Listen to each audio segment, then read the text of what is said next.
Fazendo aqui o teste de som desse pio. Esse pio aqui vai pro meu amigo Aldo, da Terra do Arremedo.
Bom, galera, infelizmente eu não consegui mostrar a pé roxo.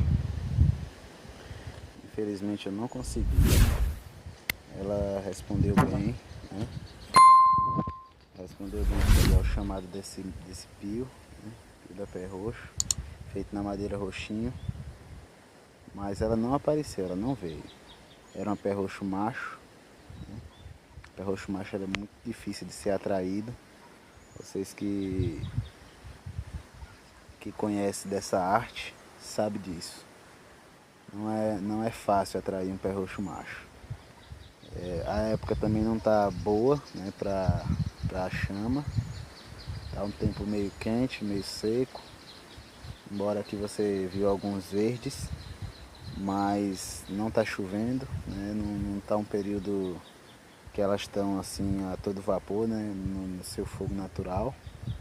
Mas já valeu, né? Queria deixar um salve aqui pro meu amigo Damião Marques, amigo Erlange Araújo, seu Demastor Luiz, meu amigo Edivan lá da Bahia, meu grande amigo Aldo, quem vai receber esse produto aqui, meu amigo Juraci, lá da Bahia também, só gente boa, galera. Meu amigo Denis lá do Goiás, é um monte de galera aí topada, testada e aprovada. Galera, valeu, deixa o seu like, compartilha aí com os amigos. Como eu disse, não consegui mostrar ela, mas vocês puderam ouvir aí que ela respondeu bem ao chamado do arremedo, né, do pio. E é isso aí, galera. Tamo junto.